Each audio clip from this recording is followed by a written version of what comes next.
Hosadurga ತಾಲೂಕಿಂದಾನೇ export ಆಗ್ತಾ ಇರೋದು. ನಮ್ಮ ಹೊಸದುರ್ಗ ವಾತಾವರಣ ಚೆನ್ನಾಗಿದೆ. ಒಂದು ಸಾಲ ಮಾಡಿ ವಾಲೆ ಮಾರಿ ಬಡ್ಡಿ ಕಟ್ಟುವ ಅನ್ಬೇಕಾದ್ರೆ ರೈತ ಲಕ್ಷ ನೋಡಕ್ ಆಗ್ತಾ ಇರೋದು ಅಂದ್ರೆ ಸದ್ಯ ಇದು ಹೊರಗಡೆ ಎಕ್ಸ್ಪೋರ್ಟ್ ಆಗ್ತಿದ್ರೆ ಯೂಶಲಿ ಖುಷಿ ಇದ್ದೇ ಇರುತ್ತೆ. ಪ್ರಕೃತಿ ವಿರುದ್ಧ ಹೋರಾಟ ಮಾಡೋದು ಸ್ವಲ್ಪ ಕಷ್ಟ. ನಾರ್ಮಲಿ ನನಗೆ ಗೊತ್ತಿರೋಂಗೆ ಹೊಟ್ಟೆ ತುಂಬ ಊಟ ಇರಬೇಕು, ಕಾಯಿಲೆ ಬಂದ ಮಾತ್ರ ಹೋಗ್ಬೇಕು. ಚಿತ್ರದುರ್ಗ ಜಿಲ್ಲೆಯಲ್ಲಿ ಹೊಸದುರ್ಗ ನಿಜವಾಗ್ಲೂ ಒಳ್ಳೆ ದಾಳಿಂಬೆ ಬೆಳೆಯೋದ್ರಲ್ಲಿ ಒಳ್ಳೆ ಸ್ಥಾನಮಾನದಲ್ಲಿದೆ. ಗೈಸ್, ಇವತ್ತು ಯಾವ ತರ ಎಕ್ಸ್ಪೋರ್ಟ್ ಆಗ್ತಾ ಇದೆ, ಯಾವ ತರ ಇದನ್ನ ಮಾಡ್ತಾ ಇದೀವಿ, ಪ್ಯಾಕಿಂಗ್ ಮಾಡ್ತಾ ಇದೀವಿ, ಪ್ರತಿಯೊಂದು ತೋರಿಸ್ತೀನಿ. ಕೊನೆ ತನಕ ಸ್ಕ್ರಿಪ್ಟ್ ಮಾಡದೆ ವಿಡಿಯೋ ನೋಡಿ. ಈ ತರ ನಿಮಗೆ ಏನ್ ಹೆಲ್ಪ್ ಆಗ್ತಿದೆ ಅಂದ್ರೆ, ಇದು ನಾನು ನಿನಗೆ ವಿಡಿಯೋ ಮಾಡಕ್ ಕಾರಣ ಒಂದು ಹೆಲ್ಪ್ ಆಗ್ತಿದೆ. ರೈತರು ಫ್ಲಾಟಿಗೆ ಬಂದು ಪರ್ಚೇಸ್ ಮಾಡಿದ್ರೆ ನಡುವೆ ಯಾರು ಮಧ್ಯವರ್ತಿ ಇರಲ್ಲ ತಗೊಳಕ್ಕೆ. ಕಂಪ್ನಿಯಿಂದಾನೇ ಬಂದು ಐಗ್ರೋ ಅನ್ನೋ ಕಂಪ್ನಿ ಇವತ್ತು ನಮ್ಮ ರೈತರು ಫ್ಲಾಟಿಗೆ ಬಂದು ಪರ್ಚೇಸ್ ಮಾಡಿ ತಗೊಂತಾ ಇದೆ. ಇವತ್ತು ಸ್ಟಾರ್ಟಿಂಗ್ ಆಗ್ತಿದೆ ಅಂದ್ರೆ ಹೊಸದುರ್ಗದಿಂದ ಸಿಂಗಾಪುರಿಗೆ ಹೋಗ್ತಾ ಇರೋದು. ಇದ್ರ ಬಗ್ಗೆ ಮಾಹಿತಿ ಅಷ್ಟು ಸಹಿತ ಡಾಕ್ಟರ್ ಮಾರುತಿ ಸರ್ ಜೊತೆ ಇವತ್ತು ಇದ್ರ ಬಗ್ಗೆ ಮಾತಾಡ್ತೀನಿ. ಯಾವ ತರ ಎಕ್ಸ್ಪೋರ್ಟ್ ಆಗುತ್ತೆ ಪ್ರತಿಯೊಂದು ಅವ್ರ ಜೊತೆ ಮಾತಾಡ್ಕಂತ ತಿಳಿಸ್ಕೊಡ್ತೀನಿ. ಹಂಗೆ ಫ್ಲಾಟ್ ಯಾವ ತರ ಬೆಳೆಸಿದ್ದಾರೆ ರೈತರು ಅದನ್ನು ಸಹಿತ ನಾನು ತೋರಿಸ್ಕೊಡ್ತೀನಿ ಇವತ್ತು. ಇವಾಗ ಇದೇನ್ ಫ್ಲಾಟ್ ನೋಡ್ತಾ ಇದ್ದೀರೋ ನಮ್ಮ ಕರ್ನಾಟಕದಲ್ಲೇ ಇರೋ ಚಿತ್ರದುರ್ಗ ಜಿಲ್ಲೆ ಹೊಸದುರ್ಗ ತಾಲೂಕು ತೊಣಚೇನಹಳ್ಳಿ ಅಂತ ಗ್ರಾಮ ನೋಡ್ತಾ ಇದ್ದೀರಲ್ಲ, ಇವರೇ ರೈತರು. ಈ ಫ್ಲಾಟ್ ನ ಯಾವ ತರ ಮೇಂಟೆನೆನ್ಸ್ ಮಾಡಿದ್ರು, ಯಾವ ತರ ಮಾಡ್ತಾ ಇದ್ದಾರೆ ಅದನ್ನು ಕೇಳೋಣ. ಈ ಫ್ಲಾಟ್ ಅಲ್ಲಿ ಇನ್ನೊಂದು ವಿಶೇಷತೆ ನಿಮಗೆ ಹೇಳಿದೆ ಯಾವಾಗ್ಲೇನೆ, ಸಿಂಗಾಪುರ್ಗೆ ಇಲ್ಲಿಂದ ಎಕ್ಸ್ಪೋರ್ಟ್ ಆಗ್ತಾ ಇದೆ ಅಂತ. ರೈತರಿಗೆ ಯಾವ ತರ ಇದು ಬೆನಿಫಿಟ್ಸ್ ಆಗುತ್ತೆ ಅಂತಾನು ಹೇಳ್ತೀನಿ ನೋಡಿ. ಅದ್ರ ಬಗ್ಗೆ ಮಾರುತಿ ಅಣ್ಣಂಗೆ ಕೇಳೋಣ. ಇವಾಗ ರೈತರು ಯಾವ ತರ ಮೇಂಟೆನೆನ್ಸ್ ಮಾಡಿದ್ರು, ಯಾವ ತರ ಅವ್ರಿಗೆ ಫೀಲ್ ಇದೆ, ಇಲ್ಲಿಂದ ಬೇರೆ ಕಡೆ ಹೋಗ್ತಾ ಇರೋದಲ್ವಾ, ಅವ್ರನ್ನು ಸಹಿತ ಕೇಳಿ ಮಾತಾಡ್ಸನ್ವಾ. ರೈತರನ್ನು ಪರಿಚಯ ಮಾಡ್ಕೊಳ್ಳೋಣ. ನಮಸ್ಕಾರ. ನಿಮ್ಮ ನೇಮ್ ಅಣ್ಣ? ಸಂತೋಷ್ ಅಂತ. ಸಂತೋಷ್ ಅಂತನಾ? ಎಷ್ಟು ಎಕರೆ ಇದೆ ಅಣ್ಣ ಇದು? ಇದು ಒಂದು 2.5 ಎಕರೆ ಇದೆ. ಟೋಟಲ್ 2.5 ಎಕರೆ ಇದೆ. ಗಿಡ ಬಂದ್ಬಿಟ್ಟು ಎಷ್ಟಿದೆ ಅಣ್ಣ? 800 ಗಿಡ ಇದೆ. ಟೋಟಲ್ ಅರೌಂಡಿಂಗ್ 800 ಗಿಡ ಇದೆ. ಎಷ್ಟನೇ ಬೆಳೆ ಅಣ್ಣ ಇದು? ಕ್ರಾಪ್? ಸೆಕೆಂಡ್ ಕ್ರಾಪ್ ಇದು. Second crop. ಫಸ್ಟ್ನೇ ಕ್ರಾಪ್ ಆಗಿ ಸೆಕೆಂಡ್ನೇ ಕ್ರಾಪಿಗೆ ಸೆಕೆಂಡ್ ಕ್ರಾಪ್. ಅಣ್ಣ ನಿಮ್ದು ಇವತ್ತು ಸಿಂಗಾಪುರಿಗೆ ಎಕ್ಸ್ಪೋರ್ಟ್ ಆಗ್ತಿದೆ. ನಿಮ್ ಇಲ್ಲಿಂದಾನೇ ನಮ್ಮ ಹೊಸದುರ್ಗ ತಾಲೂಕಿಂದಾನೇ ಎಕ್ಸ್ಪೋರ್ಟ್ ಆಗ್ತಾ ಇರೋದು. ಯಾವ ತರ ಖುಷಿ ಇದೆ ಅಣ್ಣ? ನಿಮ್ಮ ಫ್ಲಾಟ್ನೇ ಸೆಲೆಕ್ಟ್ ಮಾಡಿದ್ದಾರೆ ಐಗ್ರೋ ಕಂಪ್ನಿ ಬಂದ್ಬಿಟ್ಟು. ನಿಮಗೆ ಯಾವ ತರ ಖುಷಿ ಇದೆ ಅಣ್ಣ? ನ್ಯಾಚುರಲ್ ಆಗಿ ನಾವಂತೂ ಎಲ್ಲ ಔಟ್ ಆಫ್ ಕಂಟ್ರಿ ಎಲ್ಲ ರೈತರು ಸದ್ಯ ಹೋಗಿಲ್ಲ, ವಿಚಾರ ಏನೋ ಗೊತ್ತಿಲ್ಲ. ಬಟ್ ಎಟ್ ಪ್ರೆಸೆಂಟ್ ಹೋಗ್ತಿದೆ ನಮ್ಮ ಅಣ್ಣ ಅಂತಂದ್ರೆ ಜನರಲ್ ಆಗಿ ಒಬ್ಬ ರೈತಂಗೆ ನಾವು ಬೆಳೆದಿರೋದು ಹೊರಗಡೆ ಎಕ್ಸ್ಪೋರ್ಟ್ ಆಗ್ತಿದ್ವಿ. ಯೂಶಲಿ ಖುಷಿ ಇದ್ದೇ ಇರುತ್ತೆ. ನಮ್ಮ ಬೆಳೆ ಬೇರೆ ಕಡೆ ಹೋಗ್ತಾ ಇದೆ ಅಂದ್ರೆ ಖುಷಿ, ಆ ಥರ ನಮಗೆ ಖುಷಿ ಇದೆ. ನಿಮಗೆ ಇಷ್ಟು ಅತ್ಯುತ್ತಮ ಬೆಳೆ ಬೆಳೆಯಕ್ಕೆ ಕಾರಣಕರ್ತರು ಅಥವಾ ಓನಾಗೆ ಬೆಳೆದ್ವು ಅಥವಾ ಕನ್ಸಲ್ಟೆನ್ಸಿ ಹೇಳ್ಕೊಟ್ರು ನಿಮಗೆ? ಯಾಕೆಂದ್ರೆ ನನಗೆ ದಾಳಿಂಬೆ ಕೃಷಿ ಇದು ಹೊಸ್ತಾಗಿರೋದ್ರಿಂದ ನಾನು ಓನಾಗಿ ಏನು ಪ್ರಯೋಗ ಮಾಡಕ್ ಹೋಗ್ಲಿಲ್ಲ. ನಮ್ಮ ಶ್ರೀನಿವಾಸ್ ಡಾಕ್ಟರ್ ಇದ್ದಾರೆ, ಅವ್ರು ಮುಖ್ಯವಾಗಿ ಅವರು ನಮಗೆ ಕನ್ಸಲ್ಟೆನ್ಸಿ ಮಾಡಿದ್ರು. ಅದರ್ವೈಸ್ ಮತ್ತೆ ನಮಗೆ ನಮ್ಮ ಮಾರ್ತಣ್ಣರು ಇದ್ದಾರೆ ನಮ್ಮ ಲೋಕಲ್ಲು, ಅವರು ಕೂಡ ನಮಗೆ ವೀಕ್ಲಿ 1 ಟೈಮು 15 ಡೇಸ್ ನಮ್ಗೆ ಯಾವಾಗ ಏನಾದ್ರು ಡೌಟ್ ಅಂದರೆ ಅವರು ಕೂಡ ಫೋನ್ ಮಾಡಿದ ತಕ್ಷಣ ಟಕ್ ಅಂತ ಬಂದು ನಮಗೆ ಎಲ್ಲ ಗೈಡ್ಲೈನ್ ಮಾಡಿದ್ದಾರೆ. ಶ್ರೀನಿವಾಸ್ ಡಾಕ್ಟರ್ ಮತ್ತು ನಮ್ಮ ಮಾರ್ತಣ್ಣರು ಇಬ್ಬರು ಸೇರಿ ಸಪೋರ್ಟ್ ಮಾಡೋದ್ರಿಂದ ನಮಗೆ ಈ ಥರ ಕ್ರಾಪ್ ಬರೋಕ್ಕೆ ಹೆಲ್ಪ್ ಆಯಿತು. ಮೇಂಟೆನೆನ್ಸ್ ಎಲ್ಲ ಯಾವ ಥರ ಮಾಡ್ತಾ ಇದ್ರಿ? ಮೇಂಟೆನೆನ್ಸ್ ಬಂದು ನಾವು ಹೆಚ್ಚಿಗೆ ಕೊಟ್ಟಿಗೆ ಗೊಬ್ಬರ ಬಳಸ್ತೀವಿ. ಅದನ್ನು ಬಿಟ್ಟರೆ ಕೆಮಿಕಲ್ಸ್ನ ಕಡಿಮೆ ಮಾಡ್ತೀವಿ. ಆದಷ್ಟು ನಮ್ಮ ಡಾಕ್ಟ್ರು ಬೇರೆ ಡಾಕ್ಟ್ರನ್ನ ಕಂಪೇರ್ ಮಾಡಿಕೊಂಡ್ರೆ, ನಮ್ಮ ಬೇರೆ ರೈತರು ಎಲ್ಲ ನೋಡಿಕೊಂಡ್ರೆ ನಮ್ಮ ಡಾಕ್ಟ್ರು ಕಡಿಮೆ ಕೆಮಿಕಲ್ಸು, ಕಡಿಮೆ ಖರ್ಚಲ್ಲಿ ತುಂಬ ಚೆನ್ನಾಗಿ ಬೆಳೆನ ಬೆಳೆಸಿದ್ದಾರೆ. ಅತಿಯಾಗಿ ಕೆಮಿಕಲ್ನ ಬಳಸಿಲ್ಲ. ನಾವು ಕೊಟ್ಟಿಗೆ ಗೊಬ್ಬರ ಹೆಚ್ಚಿಗೆ ಬಳಸಿದ್ದೀವಿ, ಸ್ವಂತ ಕೆಲಸ ಮಾಡಿದ್ದೀವಿ. ನಮಗೆ ಆಗದೇ ಇರೋವಂಥ ಟೈಮಲ್ಲಿ ಲೇಬರ್ಸ್ನ ಕರ್ಕೊಂಡಿದ್ದೀವಿ. ವಿತೌಟ್ ಲೇಬರ್ ಕೆಲಸ ಮಾಡೋಕ್ಕೆ ಆಗಲ್ಲ ಇವತ್ತು ವ್ಯವಸಾಯದಲ್ಲಿ. ಮೇಜರಾಗಿ ಏನೇನಿರುತ್ತೆ, ದಾರ ಕಟ್ಟೋ ಟೈಮಲ್ಲಿ ಕಳೆ ಕೆಳು ಇಂಥವೆಲ್ಲ ಲೇಬರು, ಇನ್ನು ಔಷಧಿ ಹೊಡೆಯೋದು, ಗೊಬ್ಬರ ಹಾಕೋದು, ಇವೆಲ್ಲ ನಾವೇ ಮಾಡ್ಕೊಂಡಿದ್ದೀವಿ. ಈ ದಾಳಿಂಬೆ ಕೃಷಿಲಿ ತುಂಬ ರಿಸ್ಕ್ ಇರುತ್ತಾ? ರಿಸ್ಕ್ ಇರುತ್ತೆ. ಇದು ವಾತಾವರಣದ ಮೇಲೆ ಅವಲಂಬನೆ ಆಗಿರೋದ್ರಿಂದ ಪ್ರಕೃತಿ ವಿರುದ್ಧ ಹೋರಾಟ ಮಾಡೋದು ಸ್ವಲ್ಪ ಕಷ್ಟ. ಆ ಹೋರಾಟ ಮಾಡಿ ರೈತರು ಬೆಳೆ ಬೆಳಿಲೇಬೇಕು. ಹೋರಾಟ ಇರುತ್ತೆ, ಸ್ವಲ್ಪ ರಿಸ್ಕ್ ಇರುತ್ತೆ, ಸ್ವಲ್ಪ ಕೇರ್ ಮಾಡಬೇಕು. ಮಕ್ಳ ಥರ ಕೇರ್ ಮಾಡಿದ್ರೆ ಬೆಳಿಬೋದು. ಪ್ರತಿಯೊಂದು ಗಿಡನೂ ಮಕ್ಳ ಥರ ಮೇಂಟೈನ್ ಮಾಡಿದ್ರೆ ಮಾತ್ರ ಖಂಡಿತ. ಯಾಕಂದರೆ ನಾವು ಹಿಂದೆ ಸತಿ ಬೆಳೆನಲ್ಲಿ ಅಷ್ಟು ಕೇರ್ ಮಾಡಿರಲಿಲ್ಲ. ನಾವು ಬೇರೆ ಬೆಳೆ ನಾನು ಸ್ವಲ್ಪ ಬೇರೆ ಕೆಲಸ ಎಲ್ಲ ಇಟ್ಕೊಂಡು ಬೇರೆ ಬೆಳೆ ಹಾಕೊಂಡು ಕಲ್ಲಂಗಡಿ ಅದು ಇದು ಮಾಡ್ಕೊಂಡು ನಮ್ಮ ಬೇರೆ ಹಾರ್ವೆಸ್ಟ್ರು, ಪಿಂಡಿ ಮಿಷಿನ್ ಅವು ಇವೆಲ್ಲ ಟ್ರ್ಯಾಕ್ಟರ್ ಕಡೆ ಸ್ವಲ್ಪ ಗಮನ ಕೊಟ್ಟು ಗಮನ ಕಡಿಮೆ ಮಾಡಿದ್ವಿ. ಅವಾಗ ಇಂಥ ರಿಸಲ್ಟ್ ಬಂದಿರಲಿಲ್ಲ. ಈ ಸತಿ ಅದನ್ನೆಲ್ಲ ಕಂಪ್ಲೀಟಿ ಬಂದ್ ಮಾಡಿ ಬೇರೆ ಇದು ಮಾಡಿ ಇದಕ್ಕೆ ಜಾಸ್ತಿ ಟೈಮ್ ಕೊಟ್ಟಿರೋದ್ರಿಂದ ಇಳುವರಿ ಬಂದಿದೆ. ನಾವು ಹೆಂಗೆ ಟೈಮ್ ಕೊಡ್ತೀವಿ ರಿಸಲ್ಟ್ ಹಂಗೆ, ನಾವು ಹೆಂಗೆ ನೋಡ್ಕೊಳ್ತೀವಲ್ಲ ಅದ್ರ ಮೇಲೆ ಡಿಪೆಂಡ್ ಆಗುತ್ತೆ. ಮಕ್ಳ ಥರ ನೋಡ್ಕೊಬೇಕು 6 ತಿಂಗಳಲ್ಲಿ. ನಾವು 24/7 ಇಲ್ಲೇ ಇರ್ತೀವಿ ನಾವು ರೈತರು. ಮ್ಯಾಕ್ಸಿಮಮ್ ಡೇಸ್ನ ನಾವು ಇವ್ರ ಜೊತೆಗೆ ಕಳಿತೀವಿ. ಹಂಗಾಗಿ ಈ ರಿಸಲ್ಟ್ ಬರೋಕ್ಕೆ ಪ್ರತಿಯೊಬ್ಬರು ರೈತರು ನನ್ನ ಮೈಂಡಲ್ಲಿ ಏನಿದೆ ಅಂದರೆ ಹೆಚ್ಚಿಗೆ ಔಷಧಿ ಹೊಡಿತಾರೆ. ತುಂಬ ಕೇಳಿಪಟ್ಟು ಅವ್ರು ಏನು ಮಾಡ್ತಾರೆ ಅಂದರೆ ಡಾಕ್ಟ್ರ್ ಕನ್ಸಲ್ಟೆನ್ಸಿನೂ ತೊಗೊಂಡಿರ್ತಾರೆ. ಈಗ ನೀವು ಓನಾಗಿ ಯಾರು ಬಂದು ಹೇಳಿರ್ತಾರೆ ಔಷಧಿ ಅದನ್ನ ನೋಡಿಬೇಕು ಇದನ್ನ ನೋಡಿಬೇಕು ತುಂಬ ಚೆನ್ನಾಗಿ ಬರುತ್ತೆ ಅಂತ ಹೇಳ್ತಾರೆ. ನೀವು ಆ ಥರ ಮೈಂಡ್ಗೆ ಡೈವರ್ಟ್ ಆಗಿ ಆ ಥರ ಏನಾರು ಹೊಡೆದು ಏನಾದರೂ ನಾರ್ಮಲಿ ನನಗೆ ಗೊತ್ತಿರೋಂಗೆ ಹೊಟ್ಟೆ ತುಂಬ ಊಟ ಇರಬೇಕು, ಕಾಯಿಲೆ ಬಂದಾಗ ಮಾತ್ರ ನುಂಗ್ಬೇಕು, ಚೆನ್ನಾಗಿ ಫುಡ್ ಹಾಕ್ಬೇಕು. ಅದಕ್ಕೇನು ಪ್ರಾಬ್ಲಮ್ ಅಂತು ಅವಾಗ ಕೇಳಿ ಡಾಕ್ಟರ್ನ ಏನಿದೆ ಅದಕ್ಕೆ ತಕ್ಕನ ಔಷಧಿ ಮಾಡಿದ್ರೆ ಸಾಕು. ರೋಗಕ್ಕೆ ಬರೋ ಮುಂಚೆ ಮಾತ್ರೆ ನುಂಗಿದ್ರೆ ಯೂಸ್ ಆಗಲ್ಲ. ಹೌದು, ಅದು ಕರೆಕ್ಟೇ. ನೀವು ಹೇಳಿದ್ದು ಈ ಪಾಯಿಂಟ್ ಮಾತ್ರ ಮೈನ್ ಪಾಯಿಂಟ್ ಆಗಿರುತ್ತೆ ಎಲ್ಲರಿಗೂ ತಿಳ್ಕೊಳಕ್ಕೆ. ರೈತರಿಗೆ ಏನು ಹೇಳಕ್ಕೆ ಇಷ್ಟಪಡ್ತೀರಣ್ಣ ನೀವು? ರೈತರು ಹೆದರಬಾರ್ದು, ಟೆನ್ಷನ್ ತಗೊಬಾರ್ದು, ಹೊಟ್ಟೆ ತುಂಬ ಊಟ ಹಾಕ್ರಿ, ಮನುಷ್ಯ ಆಗಲಿ ಗಿಡ ಆಗಲಿ, ಅದಕ್ಕೆ ಫುಡ್ ಹಾಕ್ರಿ. ಅದಕ್ಕೆ ರೋಗ ಬಂದಾಗ ಡಾಕ್ಟರ್ ಕನ್ಸಲ್ಟ್ ಮಾಡಿ ಆದಷ್ಟು ರೆಸಿಸ್ಟೆನ್ಸ್ ಪವರ್ನ ಕಡಿಮೆ ಆಗೋ ಥರ ಮೇಲೆ ಮೇಲೆ ಮೇಲೆ ಸ್ಪ್ರೇ ಮಾಡಬಾರ್ದು. ಅದಕ್ಕೆ ರೋಗ ಬಂದಾಗ ಅದಕ್ಕೆ ತಕ್ಕನ ಟ್ರೀಟ್ಮೆಂಟ್ ಕೊಡಬೇಕು. ರೋಗ ಬರೋಕ್ಕೆ ಮುಂಚೆನೇ ಅಡ್ವಾನ್ಸ್ ಸ್ಪ್ರೇ ಇವೆಲ್ಲ ಮಾಡೋದು ನನ್ನ ಪ್ರಕಾರ, ಬೇರೆ ಹೆಂಗೆ ಗೊತ್ತಿಲ್ಲ, ನನ್ನ ಪ್ರಕಾರ ಕಡಿಮೆ ಹಿಂಗೆ ಮಾಡಿದ್ರೆ ಬೆಸ್ಟ್.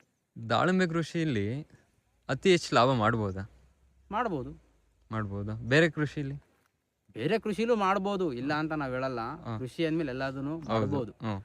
ಇದರಲ್ಲಿ ಸ್ವಲ್ಪ ಇವತ್ತಿನ ಆರ್ಥಿಕವಾಗಿ ಲಕ್ಷ ನೋಡಕ್ ಆಗ್ತಾ ಇರೋದು ಅಂದ್ರೆ ಸದ್ಯ ನಮ್ಮ ವೆದರ್ಗೆ, ನಮ್ಮ ಈ ಸರೌಂಡಿಂಗ್, ನಮ್ಮ ವೆದರ್ಗೆ ಸದ್ಯ ಬೇಗ ವಿತಿನ್ 2-3 ಇಯರ್ಸಲ್ಲಿ ಲಕ್ಷ ನೋಡೋದಿದ್ದೇನೆ. ಅದಕ್ಕೆ ಐಗ್ರೋ ಕಂಪ್ನಿ ಸಿಂಗಾಪುರಿಗೆ ಎಕ್ಸ್ಪೋರ್ಟಿಗೆ ತಗೊಂಡಿರೋದು ತುಂಬ ಕ್ವಾಲಿಟಿ ಇರುತ್ತೆ ಅಂತಾನೆ ಅಲ್ವಾ? ಹೌದು, ಏಕೆಂದರೆ ನಮ್ಮ ಹೊಸದುರ್ಗ ವಾತಾವರಣ ಚೆನ್ನಾಗಿದೆ. ಈಗ ಹೆಚ್ಚು ಕೆಮಿಕಲ್ ಬಳಸಿಲ್ಲ ಇಲ್ಲಿ ನಮ್ಮ ಹೊಸದುರ್ಗ ಎಲ್ಲ. ಬೇಕೆಂದ್ರೆ ನಾವೆಲ್ಲ ಮಣ್ಣು ಪರೀಕ್ಷೆ ನಾವು ನ್ಯಾಚುರಲ್ ಮಾಡಿಸಿಲ್ಲ, ಇರೋದ್ರು ಮಾಡ್ತಿದ್ವಿ. ಚೆನ್ನಾಗಿದೆ ಅಂತ ನಮ್ಮ ಅಭಿಪ್ರಾಯ. ಮಣ್ಣು ಪರೀಕ್ಷೆ ಏನು ಮಾಡಿಸಿಲ್ಲ, ನಾನು ಇರೋದು ನೇರ ಹೇಳ್ತೀನಿ, ಮಣ್ಣು ಪರೀಕ್ಷೆ ಮಾಡಿಸಿಲ್ಲ, ಏನು ಮಾಡಿಸಿಲ್ಲ. ನಮ್ಮ ಡಾಕ್ಟರ್ ಕೊಟ್ಟಿಗೆ ಗೊಬ್ಬರ ಹೆಚ್ಚಿಗೆ ಬಳಸ್ತೀವಿ. ಜೀವಾಮೃತವೆಲ್ಲ ಮಾಡ್ಬೇಕು ಅಂದ್ಕೊಂಡಿದ್ವಿ, ಇನ್ನೂ ಮಾಡಿಲ್ಲ. ಜಸ್ಟ್ ಕೊಟ್ಟಿಗೆ ಗೊಬ್ಬರ ಬಳಸ್ತೀವಿ ಅಷ್ಟೇ. ಮಾಮೂಲಿ ಇನ್ನೇನು ಡ್ರೈ ಗೊಬ್ಬರಗಳು ಏನೈತೆ ಅದು ಹಾಕ್ತೀವಿ. ಜ್ಯೂಸ್ ಎಲ್ಲ ಕಳಿಸಿ ಮಾಡಿದ್ದೀವಿ. ಯಾಕಂದ್ರೆ ಪೂರ್ತಿ ನಾವು ಆರ್ಗ್ಯಾನಿಕ್ ಮಾಡೋಕ್ಕಾಗಲ್ಲ, ಅದು ಇದು ಜೊತೆಯಲ್ಲಿ ಮಾಡ್ಕೊಂಡು ಹೋಗ್ತೀವಿ. ಕೆಮಿಕಲ್ನ ಆದಷ್ಟು ಕಡಿಮೆ ಬಳಸ್ತೀವಿ. ಕೊಟ್ಟಿಗೆ ಗೊಬ್ಬರ ಅಂದರೆ ನೀವು ಚೆನ್ನಾಗಿ ಜಾಸ್ತಿ ಬಳಸಿದ್ದೀರಾ? ನೀವು ನಮ್ಮದೇ ಇರುತ್ತೆ, ತಗೊಳ್ತೀವಿ ಬೇರೆ ಕಡೆ. ಆಗದೆ ಪ್ರತಿಯೊಂದಕ್ಕೂ ಬಳಸಿರೋದಕ್ಕೆ ಇಷ್ಟೊಂದು ಬೆಡ್ ಹಾಕಿ ಓದ್ಸತಿವೆಲ್ಲ ಬೆಡ್ ಮಾಡಿರಲಿಲ್ಲ. ಈಗ ಎಲ್ಲ ಬೆಡ್ ಮಾಡಿದ್ವಿ, JCB ಇಂದಾನೆ ಹಾಕ್ಸಿದ್ವಿ. ಇದೆಲ್ಲ ಹಾಕ್ಸಿದ್ಮೇಲೆ ಮಣ್ಣು ಎಲ್ಲ ಬಿತ್ತು ಚೆನ್ನಾಗಿ. ಹೊರಗಿಂದ ಮಣ್ಣು ಹಾಕ್ಸಿದ್ವಿ ಓದ್ಸತಿ. ಈಗ ಇಲ್ಲೇ ಮಣ್ಣೆ ತೆಗೆದು ಇಲ್ಲ ಹಾಕಿ ಬೆಡ್ ಮಾಡಿಸಿ ಗೊಬ್ಬರ ಹಾಕಿ ಎಲ್ಲ ಮಾಡಿ. ಕಳೆ ಎಲ್ಲ ಜಾಸ್ತಿ ಇದೆಯಲ್ಲ, ಏನಾಗಲ್ವಾ? ಕಳೆ ಎಲ್ಲ ತೆಗಿಸ್ತೀವಿ. ಈಗ ಮಳೆ ಸ್ವಲ್ಪ ಬಂದಾಗ ಸ್ವಲ್ಪ ಜಾಸ್ತಿ ಆಯ್ತು. ಕಳೆ ತೆಗ್ಸೋದು ದೊಡ್ಡ ಸಮಸ್ಯೆ. ನೆಕ್ಸ್ಟ್ ವೀಡ್ ಮ್ಯಾಟ್ ಹಾಕ್ತಿವಿ. ನೆಕ್ಸ್ಟ್ ವೀಡ್ ಮ್ಯಾಟ್ ಹಾಕ್ತೀರಾ? ವೀಡ್ ಮ್ಯಾಟ್ ಹಾಕ್ಬೇಕು ಅಂತ ಇದೀವಿ ಪ್ಲಾನಿಂಗು. ಈಗ ಸದ್ಯ ಕಳೆ ತೆಗ್ಸಿದೀವಿ. ಈಗ ಹಂಗೂ ಕಳೆನಾಶಕ ಹೊಡಿಬಾರ್ದು ಅಂದ್ಕೊಂಡೇ ಇದ್ವಿ, ನಾವು ಹೊಡಿಲೇಬಾರ್ದು ಅಂತ. ಲೇಬರ್ ಸಮಸ್ಯೆಗೋಸ್ಕರ ಇದೊಂದ್ಸತಿ ಕಳೆನಾಶಕ ಮಾಡಿದ್ವಿ.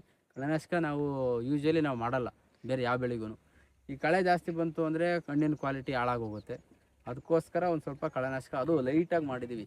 ಸ್ವಲ್ಪ ಬತ್ತಿದೆ ಅಷ್ಟೇ, ಕಂಪ್ಲೀಟಾಗಿ ಏನು ಒಣಗಿಲ್ಲ. ಲೈಟಾಗಿ ಮಾಡೋದ್ರಿಂದ ಸ್ವಲ್ಪ ತಗೊಂಡಂಗೆ ಮೇಲ್ಗಡೆ ಹುಲ್ಲಿಗೆ ಮಾತ್ರ ಸ್ವಲ್ಪ ಲೈಟ್ ಆಗಲಿ. ಬೇರಿಗೆ ಹೋಗದೇ ಇರುವಂಥ ಕಳೆನಾಶಕ ಇರುತ್ತೆ, ಬರೀ ಗಿಡ ಇದಷ್ಟೇ ಒಣಗೋ ಥರದ್ದು. ಅದನ್ನ ಸ್ಪ್ರೇ ಮಾಡಿದ್ದೀವಿ. ಯಾಕಂದ್ರೆ ಲೇಬರ್ ಸಮಸ್ಯೆ, ಈಗ ಲೇಬರ್ ಸಿಗ್ತಾ ಇಲ್ಲ. ನಿಮ್ಗೆ ಗೊತ್ತೇ ನಮ್ಮಲ್ಲಿ ಅಂತ ಎಲ್ಲ ಕಡೆ, ನಮ್ಮಲ್ಲೂ ಅಷ್ಟೇ ಎಲ್ಲ ಕಡೆನೂ ಲೇಬರ್ಸ್ ತೊಂದರೆ ಇದ್ದಿದ್ದೆ. ಮನೆಯವ್ರನ್ನೇ ಎಲ್ಲ ಸೇರ್ಕೊಂಡ್ ಮನೆಯಲ್ಲಿ ಮಾಡಕ್ ಆಗೋದಿಲ್ಲ. ಯಾಕಂದ್ರೆ ಇವಾಗೆಲ್ಲ ಮುಂಚೆ ತರ ಜಾಯಿಂಟ್ ಫ್ಯಾಮಿಲೀಸ್ಗಳಿಲ್ವಲ್ಲ. ಹೌದು. ಈಗ ನಾವು ನಮ್ಮಪ್ಪ ನಮ್ಮಮ್ಮ ನಮ್ಮ ಮನೆಯವರು ಅವ್ರು ಅಡುಗೆ ಮಾಡ್ಕೊಳಕ್ಕೆ ಸರಿ. ನಮ್ಮಪ್ಪ ನಮ್ಮಮ್ಮ ಅವ್ರು ವಯಸ್ಸಾಗಿರುತ್ತೆ, ಅವರಿಗೆ ಹಿಂಸೆ ಕೊಡಬಾರ್ದು. ನಮ್ಮಣ್ಣ ಊರಲ್ಲಿ, ಅವ್ರು ಬೆಂಗಳೂರಲ್ಲಿ. ಒಬ್ಬ ಮೇಂಟೈನ್ ಮಾಡ್ಬೇಕಂದ್ರೆ ಲೇಬರ್ ಸಿಕ್ಕಲ್ಲ, ಇನ್ ಟೈಮ್ ಬರಲ್ಲ, ಕಷ್ಟ. ಏನ್ ಮಾಡಕತ್ತೆ, ಕಳೆನಾಶಕ ಆದ್ರೆ ಒಂದಿನ 2 ದಿನಕ್ಕೆ ಮುಗಿಸೋ ಕೆಲಸ ಅತಿ ಹೆಚ್ಚಿದ್ದಾಗ ಲೇಬರ್ಸ್ ಬಳಸ್ತೀವಿ. ಹೌದು, ಹೆಚ್ಚಾಗಿದೆ ಲೇಬರ್ ಬಳಸ್ತೀವಿ. ಮಾಮೂಲಿ ಇದ್ದಾಗ ಏನಾದ್ರು ಔಷಧಿ ಹೊಡೆಯಕ್ಕೆ, ಗೊಬ್ಬರ ಹಾಕಕ್ಕೆಲ್ಲ ನಾವೇ ಮಾಡ್ತೀವಿ. ಔಷಧಿ ಎಲ್ಲ ಯಾವ ತರ ಹೊಡಿತೀರಾ? ಔಷಧಿ ಹೊಡೆಯೋದಕ್ಕೆ ಇಲ್ಲಿ ನಾವು ಸ್ಪೇಸಿಂಗ್ ಬಂದು 13-9 ಮಾಡ್ಕೊಂಡಿದೀವಿ. ಈ ಗಿಡ 13 ಗಿಡದಿಂದ ಗಿಡಕ್ಕೆ 9 ಅಡಿ ಮಾಡ್ಕೊಂಡಿದೀವಿ. ಇವೆ ಬೆಡ್ಡಿಂದ ಬೆಡ್ಡಿಗೆ 9 ಮಾಡಿದೀರಾ? ಬೆಡ್ಡಿಂದ ಬೆಡ್ಡಿಗೆ ಈ ಸರಿ ಓಕೆ. ಸಾಲಿಂದ ಸಾಲಿಗೆ 13. ಈ ಸಾಲಿಂದ ಈ ಸಾಲಿಗೆ 13. ಗಿಡದಿಂದ ಗಿಡಕ್ಕೆ 9. ಪೇಸ್ ಚೆನ್ನಾಗಿ ಉಳಿದಿದೆ. ಅದು ಪ್ಲಾನಿಂಗ್ ಮಾಡಿದ್ದು. ಯಾಕಂದ್ರೆ ಈಗ ಲೇಬರ್ ಸಮಸ್ಯೆ ಈಗ ಮಾಡೋಕ್ಕಾಗಲ್ಲ. ನೆಕ್ಸ್ಟ್ ಫ್ಯೂಚರ್ಸ್ ಅಲ್ಲಿ ಗಿಡ ದೊಡ್ಡದಾದಾಗ ಬೂಮ್ ಸ್ಪ್ರೇಯರಲ್ಲಿ ಸ್ಪ್ರೇ ಮಾಡೋ ಪ್ಲಾನಿಂಗ್ ಇಟ್ಕೊಂಡೆ ಮಾಡಿದ್ದು 13. ಈಗ ಸದ್ಯ ಬೂಮ್ ಸ್ಪ್ರೇಯರ್ ತಂದಿಲ್ಲ. ಈಗ ಏನು ಮಾಡಿದ್ದು, ನಮ್ದು ಹಳೇದು ಎತ್ತಿನ ಗಾಡಿ ಇತ್ತು. ಎತ್ತಿನ ಗಾಡಿನೇ ಟ್ರೈಲರ್ ಮಾಡ್ಕೊಂಡಿದ್ವಿ. ಅದಕ್ಕೆ ಡ್ರಮ್ ಇಟ್ಕೊಳ್ತೀವಿ. ಸಮ್ ಟೈಮ್ ನಮ್ಮ ಡ್ರೈವರ್ ಯಾರು ಇದ್ರೆ ಅಂದರೆ 3 ಜನ ಹೊಡಿತೀವಿ. ಟ್ರ್ಯಾಕ್ಟರ್ ಹೊಡ್ಕೊಂಡು ಹೋಗ್ತಾರೆ, ನಾವು ಹಿಂದೆ ಸ್ಪ್ರೇ ಮಾಡ್ತೀವಿ. ಇಲ್ಲ ಡ್ರೈವರು ಇಲ್ಲ ಅಂತಂದರೆ ನಾನೇ ಟ್ರ್ಯಾಕ್ಟರ್ ಹೊಡ್ಕೊಂಡು ನಾನೇ ಒಂದು ಸೈಡು ಸ್ಪ್ರೇ ಮಾಡ್ಕೊಳ್ತೀನಿ. ನಮ್ಮ ಅಪ್ಪ ಹಿಂದ್ಗಡೆ ಇಟ್ಕೊಂಡು ಅವ್ರೊಂದು ಸ್ಪ್ರೇ ಮಾಡ್ತಾರೆ. ಈ ನೆಕ್ಸ್ಟ್ ಕ್ರಾಪಿಗೆ ಒಂದು ಬೂಮ್ ಸ್ಪ್ರೇ ತರೋಣ ಅಂತ. ನೀವು ಫ್ಲವರ್ ಗಿವರ್ ಏನು ಬಳಸ್ತಾ ಇಲ್ಲ? ಟ್ಯಾಕ್ರಿಲಿ ಒಂಥರ ಡ್ರಮ್ ಇಟ್ಕೊಂಡು ಸ್ಪ್ರೇ ಗನ್ ನೋಡಿತಾ ಇದ್ದೀರಾ? ಟ್ರ್ಯಾಕ್ಟರ್ ಇಟ್ಕೊಳ್ತೀವಿ. ಟ್ರ್ಯಾಕ್ಟರ್ ಎಲ್ಲ ಸಾಲಲ್ಲೂ ಓಡಾಡುತ್ತೆ. ಟ್ರ್ಯಾಕ್ಟರ್ ಅಲ್ಲಿ ಔಷಧಿ ಹೊಡೆಯೋದು, ಮಷಿನ್ ಸ್ಟಾರ್ಟ್ ಮಾಡ್ಕೊಳ್ಳೋದು, ಔಷಧಿ ಹೊಡೆಯೋದು. ಎಲ್ಲ ಬಳ್ಳಿ ಎಲ್ಲ ಎಳ್ದಾಡಕ್ಕೆ ಸ್ವಲ್ಪ ಲಾಂಗ್ ಜಾಸ್ತಿ ಐತೆ, ಹೊಡೆಯೋಕ್ಕಾಗಲ್ಲ. ಮತ್ತು ಔಷಧಿ ಸ್ವಲ್ಪ ಸೇವ್ ಆಗುತ್ತೆ. ಬಳ್ಳಿ ಎಳ್ಕೊಂಡು ಓಡಾಡ್ಬೇಕಾರೆ ಇಷ್ಟು ಗಿಡಕ್ಕೆ ನಾರ್ಮಲ್ ಆಗಿ ನಮ್ದು 800 ಗಿಡಕ್ಕೆ ಬೇರೆ ರೈತರು ನಾವು ನೋಡ್ದಂಗೆ, ಈ ಬೇರೆ ರೈತರು ಕಂಪೇರ್ ಮಾಡ್ಕೊಂಡ್ರೆ ನಾನು 400 ಲೀಟ್ರ್ ಹೊಡಿತಿದ್ವಿ 800 ಗಿಡಕ್ಕೆ. ಬೇರೆ ರೈತರು 800 ಗಿಡ ಅಂತಂದರೆ ಕನಿಷ್ಠ ಮಿನಿಮಮ್ 600ರಿಂದ 800 ಲೀಟ್ರ್ ಹೊಡಿತಾರೆ ಬೇರೆ ರೈತರು. ನನ್ನ ಗಾಡಿ ಇರೋದ್ರಿಂದ ಎಲ್ಲೂ ಔಷಧಿ ವೇಸ್ಟ್ ಆಗೋಕ್ಕೆ ಸಾಧ್ಯತೆಗಳಿಲ್ಲ. ಹಂಗಾಗಿ ನನಗೆ 400 ಲೀಟ್ರ್ ಹೋಗ್ತೈತೆ, 200 ಲೀಟ್ರ್ ಔಷಧಿ ಸೇವ್ ಆಗುತ್ತೆ. ನೀವು ಪ್ಲಾನಿಂಗ್ ಎಲ್ಲ ನೀವೇ ಮಾಡ್ಕೊಂಡಿದ್ದ ಗಿಡ ಡಿಸ್ಟೆನ್ಸ್ ಎಲ್ಲ? ಎಲ್ಲ ನಾನೇ ಮಾಡ್ಕೊಂಡಿದ್ದು. ನಾನು ಮತ್ತು ನಮ್ಮ ಬೇರೆ ರೈತರು ಇನ್ನೂ ಬೇರೆ ಇದ್ದಾರೆ, ಅವ್ರ ಹೆಸರು ಮಾರ್ತಣ್ಣ ಅಂತ, ನೆದಗಟ್ಟು ಮಾರ್ತಣ್ಣ ಅಂತ. ಅವರು ನೋಡಿದ್ವಿ, ಅವರು ಹಿಂಗೆ 14-9 ಮಾಡಿದ್ದಾರೆ ಅವರು. ನಾನು ಸ್ವಲ್ಪ 13 ಮಾಡಿದೆ. ಈಗ ಅನಿಸ್ತೈತೆ 14 ಮಾಡಬೇಕಿತ್ತು, ಒಂದಡಿ ಕಡಿಮೆ ಆಯಿತು ಅಂತ ಅನ್ನಿಸ್ತೈತೆ. ಈಗ ಬೇರೆ ರೈತರು ನನ್ನ ಕೇಳ್ದಂಗೆ ನಾನು ಹೇಳೋದಿಷ್ಟೇ, 13-9 ಕನಿಷ್ಠ, ಇಲ್ಲ 14-9 ಮಾಡಿರಿ, ಸ್ಪೇಸಿಂಗ್ ಜಾಸ್ತಿ ಬಿಟ್ಕೊಂಡ್ರೆ ಲೇಬರ್ ಸಿಕ್ಕಲ್ಲ ಅಂತ ಹೇಳ್ತೀನಿ ನಾನು ಬೇರೆ ರೈತರು. ಪ್ರತಿಯೊಬ್ಬರು ರೈತರಿಗೆ ಹೇಳೋರಿಗೂ ಮಾಡೋರಿಗೂ ಸಹಿತ ಹೇಳ್ತಾ ಇರೋದು ನೀವು ಅದನ್ನೇ, ಒಂದು ಸ್ವಲ್ಪ ಡಿಸ್ಟೆನ್ಸ್ ಜಾಸ್ತಿ ಮೇಂಟೈನ್ ಮಾಡ್ರಿ. ಯಾವ್ದ್ರ ಬೇಡ ಟೆನ್ಷನ್ ತನಕ ಕೂಡ ಆರಾಮಾಗಿ ಆಗ್ತದೆ. ಅವ್ರು JCB ಹಾಕ್ಬೇಕಾದ್ರೆ ಗುಂಡಿ ತಗೋದು ಅಂತಾರೆ, ಏನೂ ಇಲ್ಲ, ಸುಮ್ ತೆಗೆದಿಡ್ರಿ, ಹತ್ಕೊಂಡ್ಮೇಲೆ ಮಾಡ್ರಿ, ನ್ಯಾಚುರಲ್ ಆಗಿ ಇರ್ರಿ, ಟೆನ್ಷನ್ ತಗೋಬೇಡ್ರಿ ಅಂತ ಹೇಳ್ತೀವಿ. ಅಂದ್ರೆ ಟೆನ್ಷನ್ ನಮ್ಮ ರೈತರು ಏನಕ್ಕೆ ತಗೊಂತಾರೆ ಅಂದ್ರೆ, ಈ ದಾಳಿಂಬೆ ಕೃಷಿಗೆ ಇನ್ವೆಸ್ಟ್ಮೆಂಟ್ ಅಂದ್ರೆ ತುಂಬಾ ಇರುತ್ತೆ. ಆಗಿದೆ, ಪ್ಯಾನಿಕ್ ಆಗ್ತಾ ಇದ್ದಾರೆ ರೈತರು, ಏನಾಯ್ತು, ರೋಗ ಬಂತು, ಏನಾಯ್ತು, ಬೇಗ ತಗೊಂಡೋಗಿ ಅಂತ. ಟೆನ್ಷನ್ ಬೇಡ, ಆರಾಮಾಗಿದ್ದರೆ ಏನು ಮಾಡಬೇಕು. ಹೋದ ಸತಿ ಫಸ್ಟ್ ಕ್ರಾಪಲ್ಲಿ ಎಲ್ಲ ಕಡಿಮೆ ಖರ್ಚು, ತೀರಾ ಕಡಿಮೆ ಖರ್ಚಲ್ಲಿ ನಾನು ಮಾಡಿದ್ದು. ಅದು ನನಗೆ ಬೇಜಾರು ಅನಿಸುತ್ತೆ. ಒಂದು ಸೈಡ್ ಔಷಧಿ ಹೊಡಿತೀವಿ, ಇನ್ನೊಂದು ಸೈಡ್ ಔಷಧಿ ಹೊಡಿತಿರ್ಲಿಲ್ಲ. ಕಡಿಮೆ ಖರ್ಚಲ್ಲಿ ಮಾಡಿದೆ, ಏನು ಹಾಕಿದ ಬಂಡವಾಳ ಬಂತು, ರೇಟು ಇರಲಿಲ್ಲ ಅವಾಗ. ನಾನು ಕೊಟ್ಟಾಗ ಬರೀ 70 ರೂಪಾಯಿ, ಕನಿಷ್ಠ 100 ರೂಪಾಯಿ ಇದ್ದರೂ ನನಗೆ ಪ್ರಾಫಿಟ್ ಆಗೋದು. ಲೇಟ್ ಕಮ್ಮಿ ಆಗಿ ಸ್ವಲ್ಪ ಆಯಿತು. ಈಗ ಸ್ವಲ್ಪ ಕೇರ್ ಜಾಸ್ತಿ ಮಾಡಿ, ದುಡ್ಡು ಬಂದ ಮೇಲೆ ದುಡ್ಡು ಹಾಕಬೇಕು.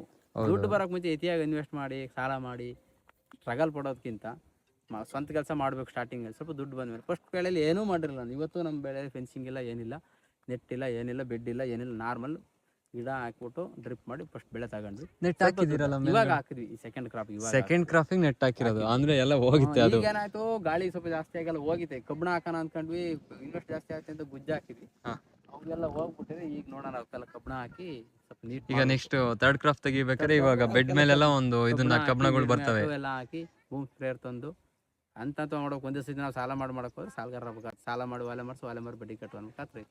ಹೌದು, ಅದು ಕರೆಕ್ಟ್.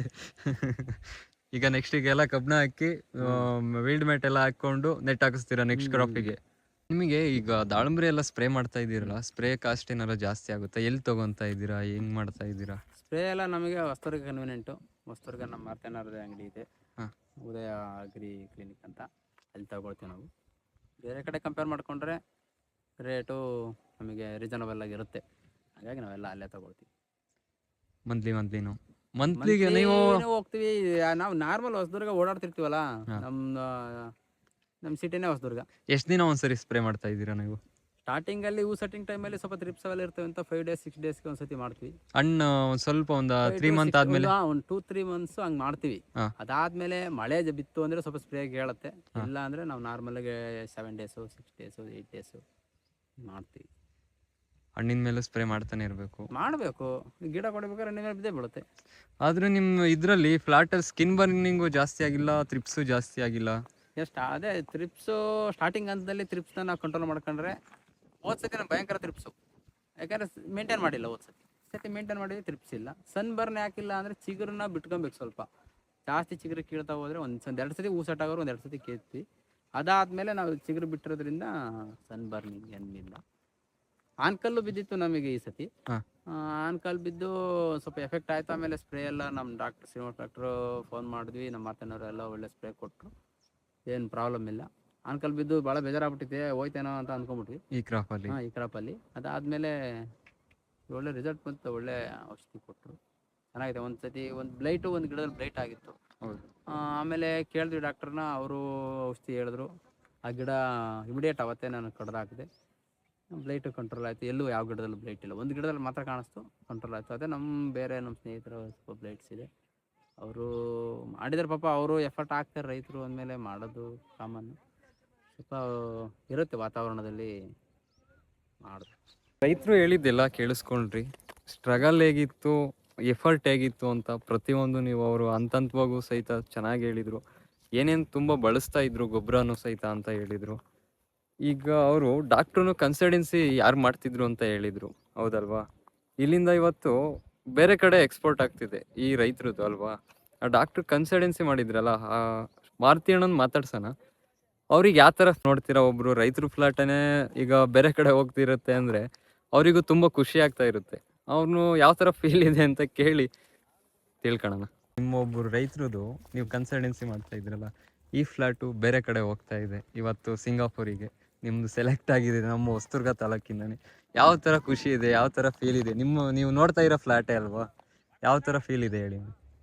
ಇಲ್ಲ, ನಮ್ಮ ಹೊಸದುರ್ಗ ತಾಲೂಕಿನ ರೈತರು ಒಳ್ಳೆ ಚೆನ್ನಾಗಿ ಮೇಂಟೈನ್ ಮಾಡ್ತಾರೆ. ಮತ್ತು ಭೂಮಿ ಮತ್ತು ವಾತಾವರಣನೂ ಸಹ ದಾಳಿಂಬೆ ಬೆಳೆಯೋಕ್ಕೆ ಒಳ್ಳೆ ಸೂಟಬಲ್ಲು. ನಮ್ಮ ಚಿತ್ರದುರ್ಗ ಜಿಲ್ಲೆಯಲ್ಲಿ ಹೊಸದುರ್ಗ ನಿಜವಾಗ್ಲೂ ಒಳ್ಳೆ ದಾಳಿಂಬೆ ಬೆಳೆಯೋದ್ರಲ್ಲಿ ಒಳ್ಳೆ ಸ್ಥಾನಮಾನದಲ್ಲಿದೆ. ಅದೇ ರೀತಿ ನಮ್ಮ ರೈತರು ಕೂಡ ಅಷ್ಟೇ ಒಳ್ಳೆಯ ರೀತಿಯಾದ ಅವಶ್ಯಕತೆ ಇದ್ದಾಗ ಮಾತ್ರವ ಮತ್ತು ರೆಸಿಡ್ಯೂ ಕಡಿಮೆ ಇರತಕ್ಕಂಥ ಕೆಮಿಕಲ್ನ ಬಳಸಿ ಮುಂದಿನ ದಿನಗಳಲ್ಲಿ ಬೇರೆ ಹೊರ ದೇಶ ಹೊರ ರಾಷ್ಟ್ರಗಳಿಗೂ ಸಹ ಎಕ್ಸ್ಪೋರ್ಟ್ ಆಗೋ ರೀತಿಯಲ್ಲಿ ಬೆಳೆದ್ರೆ ರೈತನಿಗೆ ಒಳ್ಳೆ ದ್ವಿಗುಣವಾದಂಥ ಲಾಭ, ಉನ್ನತವಾದಂಥ ಒಳ್ಳೆ ಬೆಳೆ ಸಿಗುತ್ತೆ. ಒಳ್ಳೆ ಬೆಳೆ ಸಿಕ್ಕಂಥ ಸಂದರ್ಭದಲ್ಲಿ ರೈತನಿಗೆ ಯಾವುದೇ ರೀತಿ ನಷ್ಟ ಅಂತೂ ಆಗಲ್ಲ. ಈ 1 ಎಕರೆ 2 ಎಕರೆ ಭೂಮಿಯಲ್ಲಿ ನಾವು ಒಳ್ಳೆ ಬೆಳೆ ಒಳ್ಳೆ ದುಡ್ಡು ನೋಡಬೇಕಂದ್ರೆ ದಾಳಿಂಬೆಯಲ್ಲಿ ಒಳ್ಳೆ ದುಡ್ಡನ್ನು ನೋಡ್ಬೋದು. 1 ಎಕರೆಯಲ್ಲಿ 2-3 ಲಕ್ಷ ನಾವು ಖರ್ಚು ತೆಗೆದು ಆರಾಮಾಗೆ ಉಳಿಸ್ಬೋದು. ಉದಾಹರಣೆ ಈಗ ನಮ್ಮ ಇವರು ಸಂತೋಷ್ ಅವರು ಸಹ ನೀಟಾಗಿ ಹೇಳಿದೆ. ಯಾವಾಗಲೇ ಆಗಲಿ ಏನೇ ಆದರೂ ಫೋನ್ ಮಾಡೋದು, ಕೇಳೋದು, ಏನು ಮಾಡೋದು, ಏನು ಬಿಡೋದು, ಪ್ರತಿಯೊಂದು ಕಷ್ಟ ಸುಖಗಳ್ನು ಸಹ ನಮ್ಮಲ್ಲಿ ಹಂಚ್ಕೊಂಡು ಇವತ್ತಿನ ದಿನಗಳಲ್ಲಿ ಗಿಡಗಳು ಸಹ ಒಳ್ಳೆ ಹೆಲ್ತಿಯಾಗಿದ್ದಾವೆ, ಒಳ್ಳೆ ಕಪ್ಪಿದ್ದಾವೆ, ಒಳ್ಳೆ ಫ್ರೂಟ್ಸು, ಒಳ್ಳೆ ಇಳುವರಿ ಎಲ್ಲ ರೀತಿಯಲ್ಲೂ ಇವತ್ತು ನಮ್ಮ ಸಂತೋಷ್ ಅಣ್ಣವ್ರದ್ದು ಕ್ರಾಪು ಚೆನ್ನಾಗಿ ಬಂದಿದೆ. ಇವತ್ತಿನ ದಿನಗಳಲ್ಲಿ ಇವತ್ತು ಹಾರ್ವೆಸ್ಟಿಂಗ್ ಮಾಡ್ತಾ ಇದ್ದಾರೆ. ಹಾರ್ವೆಸ್ಟಿಂಗ್ ಮಾಡೋದ್ರ ಜೊತೆಗೆ ಸಹ ಎಕ್ಸ್ಪೋರ್ಟರ್ಸು ಸಹ ಬಂದಿದ್ದಾರೆ. ಮೇನ್ ಇದಕ್ಕೆ ನಮ್ಮ ಶ್ರೀನಿವಾಸ್ ರಾಜು ಸರ್ ಅವರು ಸಹ ಒಳ್ಳೆ ಇವರಿಗೆ ಮಾರ್ಗದರ್ಶನಗಳು ಕೊಟ್ಟು ಇವತ್ತಿನ ದಿನಗಳಲ್ಲಿ ನಾವು ಕೂಡ ಅವ್ರ ಮಾರ್ಗದರ್ಶನದಲ್ಲಿ ಅವ್ರು ನಮ್ಮ ಗುರುಗಳು, ಅವ್ರ ಜೊತೆಯಲ್ಲೇ ಇದ್ಕೊಂಡು ನಾವು ಇಷ್ಟು ದಿವಸ ಕೆಲಸ ಮಾಡ್ಕೊಂಡು ಬಂದಿದ್ವಿ. ಜೊತೆಯಲ್ಲಿ ಇವತ್ತು ನಮ್ಮ ಹಣ್ಣುಗಳು ಸಹ ಇವತ್ತು ಐಗ್ರೋ ಕಂಪ್ನಿಯಿಂದ ನಾವು ಇವತ್ತು ಸಿಂಗಾಪುರ್ಗೆ ಎಕ್ಸ್ಪೋರ್ಟ್ ಮಾಡೋಕ್ಕೆ ಒಳ್ಳೆ ಸೂಟಬಲ್ ಹಣ್ಣು ಆಯ್ಕೆ ಆಗಿದೆ. ನೀವು ನೋಡ್ತಾ ಇರ್ಬೋದು, ನೀವು ಫ್ಲ್ಯಾಟಲ್ಲಿ ಯಾವ ರೀತಿ ಹಣ್ಣು ಬರ್ತಾ ಇದೆ. ಆಮೇಲೆ ಈ ರೈತರ ಹತ್ರನೂ ನಾವು ಕೇಳ್ಕೊಂಡ್ವಿ ಯಾವ ಥರ ಮಾಡ್ತಾರೆ, ಯಾವ ಥರ ಬೆಳೆದ್ರು ಹಣ್ಣನ್ನು, ಮತ್ತು ಏನೇನು ಮೇಂಟೆನೆನ್ಸ್ ಮಾಡಿದ್ರು, ಯಾವ್ಯಾವ ಕಷ್ಟಗಳು ಅನುಭವಿಸಿರು, ಇದೆಲ್ಲ ನೀವು ಮಾಡ್ಬೋದು. ಬಟ್ ಇಷ್ಟೇ ನೋಡಿರಿ, ದಾಳಿಂಬೆ ಬೆಳೆಯೋದಂದರೆ ಇಷ್ಟೇ. ಎಷ್ಟು ನೀವು ಶ್ರಮ ಹಾಕಿ ಬೆಳಿತೀರೋ ಪ್ರತಿಫಲ ಒಳ್ಳೇದಾಗೇ ಆಗುತ್ತೆ. ನೋಡಿರಿ, ಇಷ್ಟೆಲ್ಲ ಮಾಡಿದ ಮೇಲೆ ಮುಂದೆ ಏನಾಗುತ್ತೆ ಏನು ಹೋಗುತ್ತೆ ಅಂತೇಳಿ ನಿಮಗೆ ಗೊತ್ತಾಗುತ್ತೆ.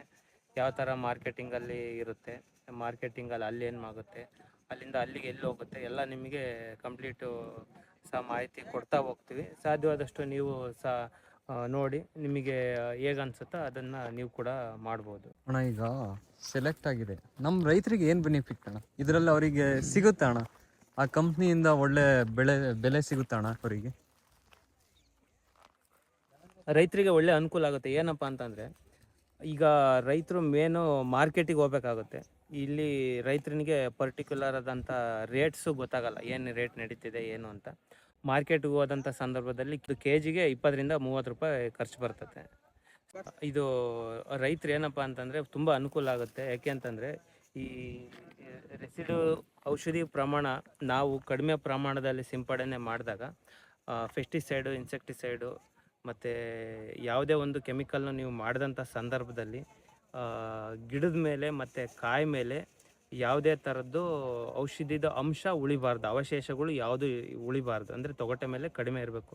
ಹಾಗಾಗಿ ಮಾರ್ಗದರ್ಶನದಲ್ಲಿ ನೀವು ಯಾವ ಹಂತದಲ್ಲಿ ಯಾವ ಕೆಮಿಕಲ್ ಸ್ಪ್ರೇ ಮಾಡಬೇಕು, ಯಾವ ಹಂತದಲ್ಲಿ ಯಾವ ಕೆಮಿಕಲ್ನ ಸ್ಪ್ರೇ ಮಾಡಬಾರ್ದು ಅನ್ನೋದೊಂದು ನೀವು ಮಾರ್ಗದರ್ಶನ ತಗೊಂಡು ನೀವು ಉತ್ತಮವಾದಂಥ ಎಕ್ಸ್ಪೋರ್ಟ್ ಮಾಡುವಂಥ ಒಳ್ಳೆ ಹಣ್ಣನ್ನು ನೀವು ಬೆಳೆದ್ರಿ ಅಂದರೆ ಮುಂದಿನ ದಿನಗಳಲ್ಲಿ ರೈತನಿಗೆ ಇಲ್ಲೇ ಮಾರ್ಕೆಟಿಂಗ್ ಹೋಗಿ ಮಾರೋ ಅವಶ್ಯಕತೆ ತಪ್ಪುತ್ತೆ. ಮಾರ್ಕೆಟಿಂಗ್ ಮಾಡ್ತೀವಿ ಅಂತಂದರೆ 1 ಕೆಜಿಗೆ ಏನಿಲ್ಲ ಅಂದರೂ ಒಂದು 20 ರೂಪಾಯಿ ಖರ್ಚು ಬರುತ್ತೆ ಕೆಜಿಗೆ. ಇಲ್ಲಿ ಬಂದರು ಮಾರ್ಕೆಟರ್ಸು ಅಂದರೆ ಅವರು ಏನು ರೇಟ್ ಕೇಳ್ತಾರೆ ಅದಕ್ಕೆ ನೀವು ಕೊಡಬೇಕಾಗತ್ತೆ. ಅದು ಕಮ್ಮಿನೋ ಜಾಸ್ತಿನೋ ಅಂತ ನಿಮಗೆ ಗೊತ್ತಾಗಲ್ಲ. ನಾಳೆ ದಿವಸ ರೇಟು ಬಿದ್ದರೂ ಸಹ ನೀವು ಎಕ್ಸ್ಪೋರ್ಟ್ ಇತ್ತು ಅಂತಂದರೆ ನೀವು ಫಾರ್ಮರ್ಗಳೆಲ್ಲ ನೀವು ಜೊತೆಯಾಗಿ ಎಕ್ಸ್ಪೋರ್ಟಿಗೆ ಕೊಡೋದ್ರಿಂದ ಏನಾಗುತ್ತೆ, ಮುಂದಿನ ದಿನಗಳಲ್ಲಿ ನೀವು ಒಳ್ಳೆ ಹಣ ನೋಡ್ಬೋದು. ನೀವು ಎಕ್ಸ್ಪೋರ್ಟಲ್ಲಿ ಒಳ್ಳೆ ಅಮೌಂಟು ಸಹ ಸೇವ್ ಆಗುತ್ತೆ. 1 to ಡಬಲ್ ನಿಮಗೆ ದುಡ್ಡಾಗುತ್ತೆ. ಬಂದಿದೆ ಸೈಜು, ಕಲರು ಎಲ್ಲ ಚೆನ್ನಾಗಿ ಬಂದಿದೆ. ನಮ್ಮ ಸಂತೋಷ್ ಅಣ್ಣವ್ರು ಇವತ್ತು ನಮ್ಮ ಚಿತ್ರದುರ್ಗ ಜಿಲ್ಲೆ ಹೊಸದುರ್ಗ ತಾಲೂಕಿನ ತೊಣಸೇನಹಳ್ಳಿ ಗ್ರಾಮದವ್ರು ಇವರು. ಸೊ ಒಳ್ಳೆ ಉತ್ತಮವಾದಂಥ ಇಳುವರಿ, ಉತ್ತಮವಾದಂಥ ಬೆಳೆಯನ್ನು ತೆಗೆದ್ರಲ್ಲಿ ಸಕ್ಸಸ್ ಆಗಿದ್ದಾರೆ. ಸೊ ಒಳ್ಳೆ ಮಾರ್ಗದರ್ಶನದಲ್ಲಿ ಹೋದರೆ ನೀವು ಕೂಡ ಸಂತೋಷ್ ಅಣ್ಣನವ್ರ ಥರ ಒಳ್ಳೆ ಇಳುವರಿ, ಒಳ್ಳೆ ಬೆಳೆ ತೆಗೆದು ನೀವು ಕೂಡ ಮುಂದಿನ ದಿನ ನಿಮ್ಮ ಹಣ್ಣನ್ನು ಸಹ ನೀವು ಫ್ಲೈಟಲ್ಲಿ ನೀವು ಎಕ್ಸ್ಪೋರ್ಟ್ ಮಾಡೋ ಅಂಥ ಶಕ್ತಿ ನೀವು ಅದೇ ನೀವು ಮಾಡ್ಕೋಬೋದು, ಏನು ತೊಂದರೆ ಇಲ್ಲ. ಒಳ್ಳೆ ಬೆಳೆ ಬಂದರೆ ಎಕ್ಸ್ಪೋರ್ಟರ್ಸು ಬೈಯರ್ಸು ಎಲ್ಲರೂ ಬರ್ತಾರೆ. ನಮ್ಮ ಫ್ಲಾಟಿಗೆ ಬರ್ತಾರಣ್ಣ ಅವರು. ನೀವು ಎಲ್ಲ ನಿಮ್ಮ ಫ್ಲ್ಯಾಟಿಗೆ ಹುಡುಕೊಂಬರ್ತಾರೆ. ಆ ರೀತಿ ನೀವು ಬೆಳಿಬೇಕು. ನೀವು ಬೆಳೆದು ತೋರಿಸ್ಬೇಕು ನಮ್ಮ ಹೊಸದುರ್ಗ ಜನತೆ. ಒಳ್ಳೆ ಬೆಳೆ ಬೆಳೆದು ಒಳ್ಳೆ ಉತ್ತಮ ಲಾಭ ಗಳಿಸ್ಬೇಕಂತ ನಮ್ಮ ಆಸೆ. 2011-12 ಇಸ್ವಿಲಿ ನಮ್ಮ ಹೊಸದುರ್ಗ ಪ್ರತಿಯೊಂದು ಫ್ಲಾಟಲ್ಲೂ ದಾಳಂಬೆ ಇತ್ತಣ್ಣ. ಹೌದು, ಅದರಲ್ಲಿ ಒಬ್ಬೊಬ್ರು ಇವತ್ತು ಐಯಲ್ಲಿ ಅಂದ್ರೆ ಇವತ್ತು 1000 ನೋಡೋರು ಅದರಲ್ಲಿ ಲಕ್ಷಗಳು ಕೋಟಿಗಳು ನೋಡಿರೋಣ, ತುಂಬಾ ಚೆನ್ನಾಗಿದಾದ್ರು. ಇನ್ನೊಬ್ರು ಸುಮ್ಮನೆ ಗಿಡ ಗೊತ್ತಿಲ್ಲದಲೇ ತಂದು ಪಾಪ ತುಂಬಾ ಜನ ಹೊಲ ಮಾಡಿ ಅದ್ರಲ್ಲಿ ಅನುಭವಿಸಿ ಹೊಲನೂ ಮಾರೋ ಪರಿಸ್ಥಿತಿಗೆ ಸ್ವಲ್ಪ ಜನ ಬಂದ್ರು. ಇನ್ನೊಂದು ಸ್ವಲ್ಪ ಜನ ಇವತ್ತು ದಾಳಂಬೆ ಉಳಿಸಿದೆ, ಇವತ್ತು ಇದನ್ನ ಮಾಡೋರ್ನ ಹೊಲದ ಸಮೇತ ಇದನ್ನ ಮಾಡಿತ್ತೆ ಆ ಟೈಮ್ಗಳಲ್ಲಿ. ಅಲ್ಲ ಏನಂತಂದ್ರೆ ರೈತರು ಎಲ್ಲಿ ಫೇಲ್ ಆಗ್ತಾರೆ ಅಂತಂದ್ರೆ, ಫಸ್ಟು ನಾವು ಸೆಲೆಕ್ಷನ್ ಮಾಡಬೇಕಾಗಿರ್ತಕ್ಕಂಥದ್ದು ಗಿಡದ ಸೆಲೆಕ್ಷನ್. ಗಿಡ ಒಳ್ಳೆ ಉತ್ತಮವಾದಂಥ ಒಳ್ಳೆ ಗಿಡಗಳು ತಗೊಂಡ್ಬಿಟ್ಟು ಅವರು ಹೊಲದ ಜಮೀನಿನ ಯಾವ ಆಕಾರದಲ್ಲಿರುತ್ತೆ, ಯಾವ ಕಡೆ ತಗ್ಗು ಯಾವ ಕಡೆ ದಿಬ್ಬ ಇರುತ್ತೆ ಆ ಲೆಕ್ಕಕ್ಕೆ ನೀವು ಬೆಡ್ ಸಿಸ್ಟಮ್ ಮಾಡ್ಕೊಂಡು ಯಾವ ಹಂತಕ್ಕೆ ಹಾಕ್ಬೇಕು ಅನ್ನೋದ ದಯನೂ ಸಹ ನೀವು ನೀಟಾಗಿ ಮಾಡ್ಕೊಂಡ್ವಿ. ಮತ್ತು ಡ್ರಿಪ್ಪರು ಸಹ ಸರಿಯಾದ ರೀತಿ ಪ್ರಮಾಣದಲ್ಲಿ ನೀರು ಹೋಗೋ ರೀತಿಯಲ್ಲಿ ಡ್ರಿಪ್ ಮಾಡ್ಕೋಬೇಕು. ಆಮೇಲೆ ಗಿಡಕ್ಕೆ ನೀರು ಸರಿಯಾಗಿ ಹೋಗ್ತಿದೆಯಲ್ಲ ಅನ್ನೋದು ನೀವು ದಿನಾಲು ಅಬ್ಸರ್ವೇಷನ್ ಮಾಡಬೇಕು. ಒಂದು 2-3 ತಿಂಗಳಲ್ಲಿ ಒಂದು ಸತಿ ನೀಟಾಗಿ ಕಟಿಂಗ್ ಮಾಡ್ಕೊಂಡು ನೀವು ಗಿಡಗಳನ್ನ ನಾವು ಬೆಳೆಸ್ತಾ ಹೋದ್ರೆ ಏನಾಗುತ್ತೆ, ಗಿಡನೂ ಒಳ್ಳೆ ಸ್ಟ್ರೆಂತ್ ಆಗುತ್ತೆ. ಗಿಡ ದೊಡ್ಡವಾದವು ಅಂತಂದರೆ ಇಳುವರಿನೂ ಜಾಸ್ತಿ ಸಿಗುತ್ತೆ. ಆವಾಗ ಖರ್ಚು ಮಾಡಿದ್ದು ನಿಮಗೇನು ಅನಿಸಲ್ಲ. ಖರ್ಚನ್ನ ನೀವು ಕಡಿಮೆ ಮಾಡಿ, ಔಷಧಿಗಳು ಕಡಿಮೆ ಮಾಡಿ, ನೀಟಾಗಿ ಯಾವುದೇ ಥರ ಔಷಧಿ ಈ ಹಣ್ಣಿನ ಮೇಲೆ ಬೀಳ್ದೇ ಇರೋ ರೀತಿ ಎಕ್ಸ್ಪೋರ್ಟಿಗೆ ಎಲ್ಲ ಹಣ್ಣುಗಳು ಆಯ್ಕೆ ಆಗೋ ಲೆಕ್ಕಕ್ಕೆ ನೀವು ಬೆಳಿಬೇಕಂತೇಳಿ ರೈತರಿಗೊಂದು ಮನವಿ ಮಾಡ್ತೀವಿ. ಇವಾಗ ಎಕ್ಸ್ಪೋರ್ಟ್ ಆಗ್ತಿದೆಯಲ್ಲ, ಅಲ್ಲಿಗೆ ಹೋಗೋಣ. ಪ್ಯಾಕಿಂಗ್ ಯಾವ ತರ ನಡೆಸ್ತಾ ಇದ್ದಾರೆ ಅಂತ ಬರ್ರಿ ನೋಡೋಣ. ಪ್ಯಾಕಿಂಗ್ ಎಲ್ಲ ಯಾವ ತರ ಮಾಡ್ತಾ ಇದ್ದಾರೆ ಮತ್ತೆ ಗ್ರೇಡ್ ಯಾವ ತರ ಮಾಡ್ತಾ ಇದ್ದಾರೆ ಅಂತ ನೆಕ್ಸ್ಟ್ ವಿಡಿಯೋದಲ್ಲಿ ನಿಮಗೆ ತಿಳಿಸ್ಕೊಡ್ತೀನಿ. ಹೈಗ್ರೋ ಕಂಪ್ನಿದು ನಂಬರ್ ಕೊಡಿ, ಕಾಂಟ್ಯಾಕ್ಟ್ ಕೊಡಿ ಅಂತ ಯಾರು ಕೇಳಕ್ ಹೋಗ್ಬೇಡಿ. ನಾನು ಕೊಟ್ಟಿದ್ದಾಯ್ತು ಅಂದ್ರೆ ಇನ್ನೊಂದ್ ಸ್ವಲ್ಪ ಜನ ಏನ್ ಅನ್ಕೊಂತಾರೆ ಅಂದ್ರೆ ಇವನೇ ಮಾರ್ಕೆಟಿಂಗ್ ಮಾಡ್ತಾ ಇದ್ದಾನೆ, ಇವನೇ ಕಮಿಷನ್ಗೋಸ್ಕರ ಓಡಾಡ್ತಿದ್ದಾನೆ ಅಂತ ನನಗೆ ಇದನ್ನ ಮಾಡ್ತೀರಾ. ಅದಕ್ಕೋಸ್ಕರ ನಾನು ಯಾವುದೇ ತರದ್ದು ಡಾಕ್ಟರ್ದೇ ಆಗ್ಲಿ ಇದ್ರದ್ದೇ ಆಗ್ಲಿ ಯಾವ್ದು ನಾನು ಕಾಂಟ್ಯಾಕ್ಟ್ ನಂಬರ್ ಕೊಡಲ್ಲ ಗೈಸ್, ಸಾರಿ, ಬೇಜಾರಾಗಬೇಡಿ. ನೆಕ್ಸ್ಟ್ ವಿಡಿಯೋದಲ್ಲಿ ಯಾವ ತರ ಗ್ರೇಡ್ ಇದೆ, ಯಾವ ತರ ಪ್ಯಾಕಿಂಗ್ ಇದೆ ಅಂತ ಸಿಸ್ಟಮೆಟಿಕ್ ಆಗಿ ನಾನು ನೆಕ್ಸ್ಟ್ ವಿಡಿಯೋದಲ್ಲಿ ತಿಳಿಸ್ಕೊಡ್ತೀನಿ. Okay, take care, bye bye guys.